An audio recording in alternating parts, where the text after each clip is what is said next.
ప్రభుత్వం రక్షణ రంగానికి అవసరమైన 5 ఫ్లీట్ సపోర్ట్ నౌకలను సుమారు 20,000 కోట్ల రూపాయలతో నిర్మించడానికి విశాఖలో హిందుస్థాన్ షిప్ యార్డుకు ఆర్డర్ ఇచ్చింది. కానీ హిందుస్థాన్ షిప్ యార్డ్ యాజమాన్యం ఇందులో 2 ఫ్లీట్స్ సపోర్ట్ నౌకల నిర్మాణం రాజకీయ ఒత్తిడితో గెలాండ్ టీకి ఇవ్వడాన్ని సిఐటియు తీవ్రంగా ఖండిస్తుంది. హిందుస్థాన్ షిప్ యార్డ్ భారతదేశంలోనే అత్యంత అధికమైనటువంటి 200 షిప్పులు తయారు చేసినటువంటి ఏకైక భారీ సంస్థ. వాల్చంద్ హీరాచంద్ అని ప్రైవేట్ యాజమాన్యం 8 షిప్పులు తయారు చేయాలని ప్రారంభించి ఒక్క షిప్పు కూడా స్వాతంత్రానికి ముందు చేయలేకపోయాడు. భారత కేంద్ర ప్రభుత్వం దాన్ని స్వాధీనం చేసుకొని ఈరోజు 200 షిప్పులు కూడా తయారు చేసింది. గతంలో 7.5-8 వేల మంది పర్మనెంట్ ఉద్యోగులు పనిచేసినటువంటి సంస్థ. కానీ సరళీకరణ విధానాల ప్రభావంతో గత 30 ఏళ్ల నుంచి సరిగ్గా వర్క్ ఆర్డర్లు అనేటువంటిది రాకుండా దేశం యొక్క రక్షణ రంగం యొక్క ఆర్డర్లు కూడా ప్రైవేట్ వాళ్ళకి అప్పగించడం జరిగింది. కానీ ప్రైవేట్ వాళ్ళు కూడా సక్రమంగా చేయకపోవడంతో 5 ఫ్లీట్ సపోర్టింగ్ నౌకల నిర్మాణం ఆర్డరు సుమారుగా 20,000 కోట్ల ఆర్డరు హిందుస్థాన్ షిప్ యార్డ్కి వచ్చింది. ఇది మళ్ళా షిప్ యార్డ్ పూర్వ వైభవానికి తీసుకెళ్లే అవకాశం. అట్లాగే విశాఖ ఉత్తరాంధ్ర ప్రాంతంలో ఉపాధి బాగా కల్పించడానికి పర్మనెంట్ ఉద్యోగాలు వచ్చేటువంటి అవకాశం. కానీ వీటిని దుర్వినియోగపరుస్తూ షిప్ యార్డ్ యాజమాన్యం సిఎండి ఖత్రి దీన్ని 2 ఫ్లీట్ సపోర్ట్ నౌకల యొక్క ఆర్డర్ని ఎల్ఎన్టీ కంపెనీకి నామినేటెడ్ బేసిస్గా ఇచ్చారు. ఆ విధంగా దీన్ని ఈ వర్క్ ఆర్డర్లను పూర్తి చేయడానికి మౌలిక సదుపాయాలు ఉండాలి, సిల్క్ వే ఉండాలి. అయిన తర్వాత దాన్ని సముద్రంలోకి వదిలేదు. దాన్ని నిర్మించే ఆర్డర్ కూడా ఎల్ఎన్టీకి ఇచ్చారు. అంటే వాడు అది నిర్మించకుండా ఆలస్యం చేసి 5 వర్క్ ఆర్డర్లను కూడా ఎల్ఎన్టీ కొట్టేయాలనేది కుట్ర. అందుకని ఈ సిఎండి మీద దర్యాప్తు చేయాలి, సిబిఐ ఎంక్వైరీ చేయాలి.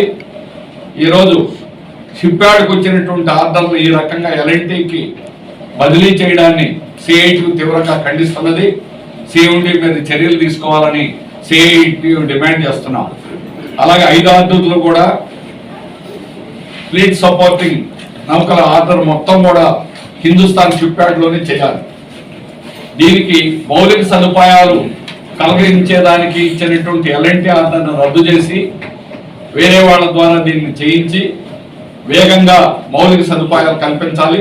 అప్పుడు ఈ షిప్ ఆర్డర్లు అనేటువంటి చేయడానికి అవకాశం కలుగుతుంది.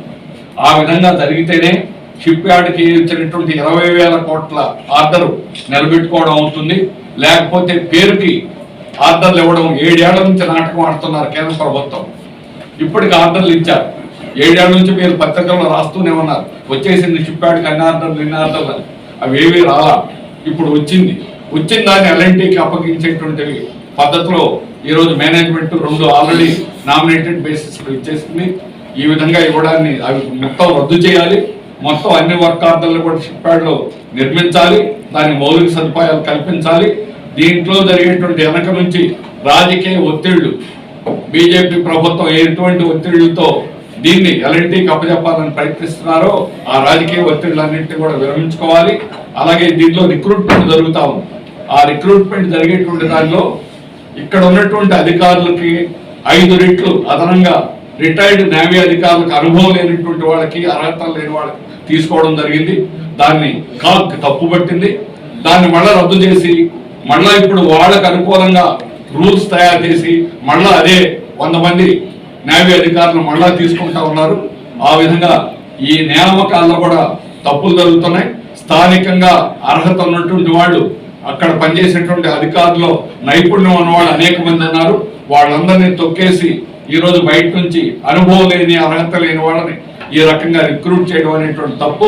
దీన్ని కూడా మేము తీవ్రంగా విమర్శ చేస్తున్నాం. అందుకని షిప్ యార్డ్లో పూర్వ వైభవాన్ని తీసుకురావడానికి అవకాశాలు ఉన్న అవకాశాలని ఈరోజు సిఎండి ఖత్రి తీవ్రంగా దాన్ని నాశనం చేసే ప్రయత్నం చేస్తున్నాడు. అది ఎటువంటి పరిస్థితిలో ప్రజల యొక్క మద్దతు, ప్రజల యొక్క పోరాటం అవసరం. అందుకని ప్రజలు మద్దతు ఇవ్వాలని షిప్ యార్డ్కి అన్ని ఆర్డర్లు కూడా వచ్చి ఈ వర్కాలను జరిగేటట్టు తక్షణం చర్యలు తీసుకోవాలని కేంద్ర ప్రభుత్వాన్ని డిమాండ్ చేస్తున్నాం. Gangavaram port Visakha steel plant కోసం చేపట్టినటువంటి పోర్ట్. దేశంలోని స్టీల్ ప్లాంట్లలో విశాఖ స్టీల్ ప్లాంట్ ఒక్కదానికే సముద్ర తీరం ఉన్నటువంటి పోర్ట్ అవకాశం అనేటువంటిది ఉన్నది. దీన్ని ప్రైవేట్ వారికి అప్పచెప్పడం ద్వారా, దానికోసం ఆ రోజు ప్రైవేట్కి అప్పచెప్పకూడదని మేము పోరాటం చేశాం. 43 రోజులు సెంట్రల్ జైల్లో ఉన్నాం. అయినా బలవంతంగా ఆనాడు ప్రైవేట్ వాడికి అప్పచెప్పడం జరిగింది. తర్వాత ప్రైవేటు డివిఎస్ కన్సోర్షియం నుంచి ఈరోజు ఎల్ఎన్టీ అదానీ కంపెనీ దాన్ని పూర్తిగా 100% లాక్కోవడం జరిగింది. దీనివల్ల ఈరోజు అదానీ పోర్ట్ రావడం వల్ల అక్కడ ఉన్న కార్మికులకి తీవ్రమైనటువంటి అన్యాయం జరిగింది. ఇక్కడ అదాని ఒక బెట్ తీసుకొని ఇక్కడ పనిచేసే వాళ్ళందరికీ ఆనాడు 10 ఏళ్ల క్రితం 30,000 రూపాయల నెలకు జీతం ఇచ్చేవాడు. పోర్టులో ఆపరేషన్స్ కీలకమైనవి. కానీ ఈరోజు అదే కార్మికులకి గంగవరంలో పనిచేసే వాళ్ళకి 15,000 మాత్రమే, 15,000 నుంచి 20,000 రూపాయలు మాత్రమే ఇస్తున్నారు. అందుకని కార్మికులు అక్కడ తిరుగుబాటు చేయాల్సిన పరిస్థితి వచ్చింది. కార్మికులు ఆందోళన చేయడం అనేటువంటి జరుగుతుంది. కానీ ఈరోజు విశాఖ స్టీల్ ప్లాంట్ ముడి సరుకు సరఫరా కాకుండా దేశంలోనే ఒక పోర్ట్ నుంచి రవాణా పూర్తిగా స్తంభించిపోవడం అనేటువంటిది 25 రోజులు అయింది. గత నెల 10వ తేదీ నుంచి జరిగింది. ఆ విధంగా ఈరోజు ఒక అదానీ పోర్ట్ యాజమాన్యం యొక్క నిర్లక్ష్యం వల్ల, అలాగే వాళ్ళ కుట్ర వల్ల మోడీ అదానీ ఇద్దరూ కలిసి విశాఖ స్టీల్ ప్లాంట్ నాశనం చేయాలనేటువంటి కుట్ర జరుగుతుంది. అందుకని కోకోవైన్ అత్యంత కీలకమైనటువంటి డిపార్ట్మెంట్ కి ఆ బ్యాటరీస్ అన్ని కూడా దెబ్బతినేటువంటి విధంగా ఈరోజు కోకింగ్ కోల్ అక్కడికి సరఫరా కాకుండా నిలిపేయడం జరిగింది. హైకోర్టు 3వ తేదీన ఉత్తర్వులు ఇచ్చింది. కార్మికులతో చర్చలు జరిపి కార్మికుల యొక్క సమస్యల పరిష్కారం చేయండి. రెండో వైపున స్టీల్ ప్లాంట్ కి ముడి సరుకు వెంటనే సరఫరా చేయండి. ఈ 2 ఉత్తర్వుల్ని కూడా ఈ రోజుకి రాష్ట్ర ప్రభుత్వం కానీ దానికి చర్యలు తీసుకోవడం కానీ, అట్లాగే అదానీ యాజమాన్యం దాన్ని నడపడంలో పూర్తిగా వైఫల్యమైనటువంటి చెందింది. ఆపరేటర్లు ఈరోజు మేము డ్యూటీకి హాజరవుతామని చెప్పేసి అన్నా కూడా 3వ తేదీ నుంచి ఈ రోజు వరకు కూడా పనులు ప్రారంభించకుండా నిర్లక్ష్యం చేసి 10 రోజులు పైగా హైకోర్టు ఆర్డర్ని కూడా ఉల్లంఘించడం జరిగింది. దాని మీద ఈరోజు కంటెంప్ట్ ఆఫ్ ది కోర్టు మళ్ళా ఆ పిటిషన్ కూడా అక్కడ వేయడం అనేటువంటి జరిగింది. ఆ రకంగా అదానీ యాజమాన్యం మోడీ ఈరోజు విశాఖ స్టీల్ ప్లాంట్ ని దెబ్బతీయడానికి ఈ రకమైనటువంటి ప్రయత్నం జరుగుతుంది.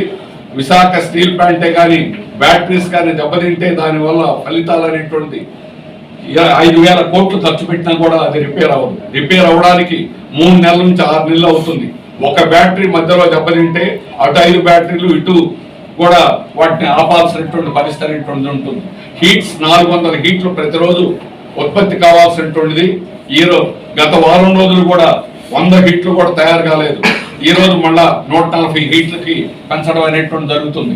ఆ రకంగా కోకోవైన్ బ్యాటరీస్ ని దెబ్బతీయడానికి స్టీల్ ప్లాంట్ కీలకమైనటువంటి గుండెకాయ అయినటువంటి హాట్ లైన్ అయినటువంటి ఈరోజు కోకోవైన్ దెబ్బతీసేటువంటి ప్రయత్నం అనేటువంటి దుర్మార్గం. అందుకని స్టీల్ ప్లాంట్ నాశనం చేయాలనేటువంటి కుట్రతో కేంద్ర ప్రభుత్వం వ్యవహరిస్తుంది. ఇదే కానీ జరిగితే విశాఖ ఎడారయ్యేటువంటి పరిస్థితి, ఇండస్ట్రియల్ పారిశ్రామిక ప్రాంతం అంతా కూడా తీవ్రంగా దెబ్బతినేటువంటి ప్రమాదమైనటువంటిది ఉంది. ఇప్పటికైనా హైకోర్టు ఉత్తర్వులు వెంటనే అమలు చేయాలని, అట్లాగే కార్మికుల సమస్యలను తక్షణం పరిష్కారం చేయాలి. కార్మికులతో పాటు అక్కడ ముడి సరుకుని స్టీల్ ప్లాంట్ సరఫరా చేయాలని CIT తరఫున డిమాండ్ చేస్తుంది.